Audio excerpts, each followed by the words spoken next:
makakasingit tayo mga kaburak, kahit mga ilang araw lang, makakapagtanim na tayo ng mais. So makakauna na tayo nun dito sa lugar na to. So yun naman ang kainaman pag nakauna ka mga kaburak. Makakapaglagay ka kahit mga isa, dalawa, o kung mapipilit mo ng tatlo, mas maganda.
So yun mga kaburak, bali iwanan natin si Paring Nog. Punta naman tayo sa mga nag-harvest ng mais ni Erpat. Tingnan natin kung paano nila ina-harvest yung mais.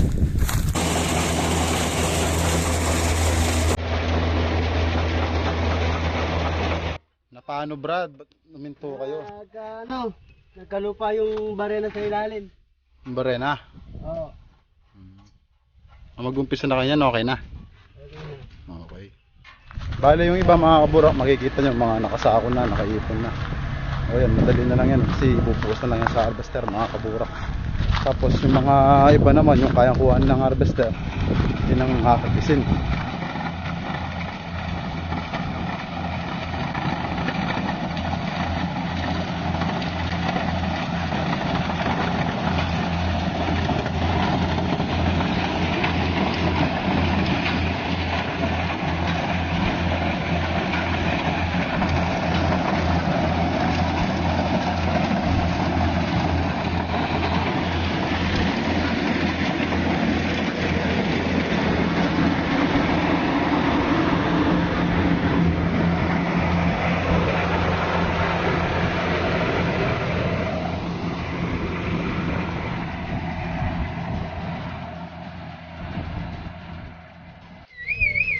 Ay mga kaburak, negative yung harvest natin kasi tingnan nyo yung giik. Masyado pang bata yung mais, kaya pagka in-harvest ng harvester yan, nadudurog. Sisira yung mais mga kaburak, kaya papay-stop natin i-harvest. Maghintay tayo ng ilang araw para tumigas. Kaburak, ganito sana katanda. Mga ganito sana katanda mga kaburak. Kung makikita nyo, tingin ka nga na sa riwa dyan, Brad. Sa mga kaburok, tingin yung difference nung mura tsaka dito sa hustong gulang. Napakamura kung 3 months pa mapapansin lang nyo. kasi yan eh. Wala pa yatang 3 months to eh. 3 months pa lang. Kung sana nasa mga kulang 4 months yan mga kaburok, makikita nyo itong nasa kaliwa, ganyan din ang magiging itsura nito, nasa gilid. Sariwa, sariwa. Ikaw pa ng ano, kumandara. Pandara. Wasari. Wasari ang mais ni Arpat. Sariwa. Pre, ba't pumarada ka, pre? Ba't pumarada ka? Ayan ah. Ano yun? Galing dyan. Mabilis ba ano? Mag-aberate? Dami lang yan. Sa kabila ba?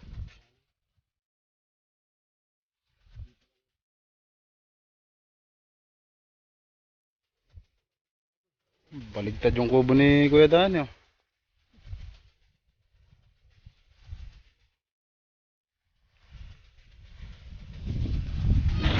Okay mga kaburak, may good news pala ako sa inyo. So, may nag-offer ng trabaho sa Piñaranda. Hindi ako nagkakamali sa General Team yan mga kaburak. Meron daw 16 hectare na mais na hinaharvest katulad itong hinaharvest natin. Hindi natin alam kung anong variety. So malalaman natin mga kaburak kung anong balita kay Airpat. So, yun, nag-survey sila Airpat kanina kasama si Tito Ambet. Tinignan nga nila yung mais kung ano ang sitwasyon.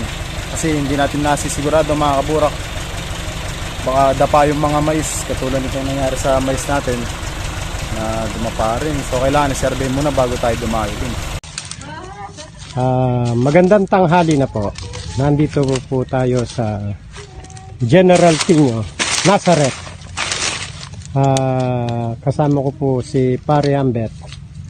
Mag-harvest tayo ng mais dito. Kaya lang natama ng bagyo. Pero pwede.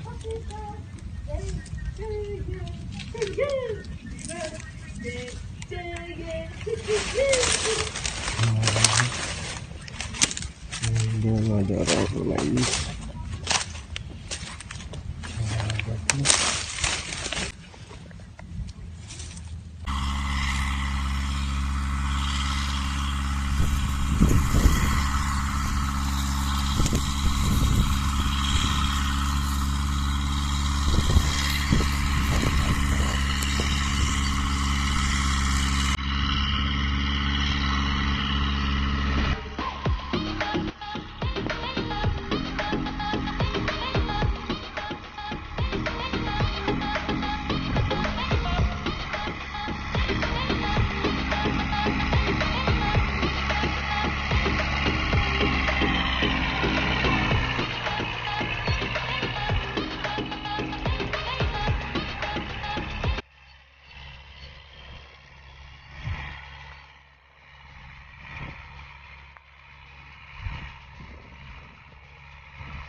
ayun mga kaburak, hanggang dito na lang yung vlog na to.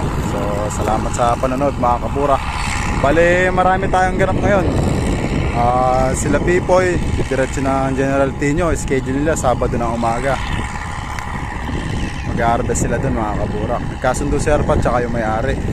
So maluwang din yung harvestin nila mga kaburak. Siguro nasa mga 10 hektarya mahigit. Tapos tayo ngayon mga kaburak, inabisuhan tayo ni Papa na mag-pause tayo sa pag-stable nga.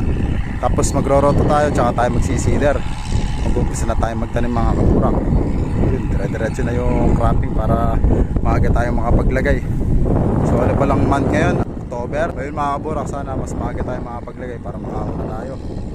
Para hindi lang isang beses tayo nakapaglagay mga kaburak, makakadalawa o kaya tatlo kung makakasingin naman. Ayun mga kaburak, salamat sa panonood mga kaburak. Mag-subscribe na kayo mga kaburak. Tapos pakiclick yung notification bell para ma-notify kayo pag nag-upload tayo ulit. Ayun, dire-diretso ulit pagkatrabaho sa bukid. Okay, thank you mga kaburak. Peace out.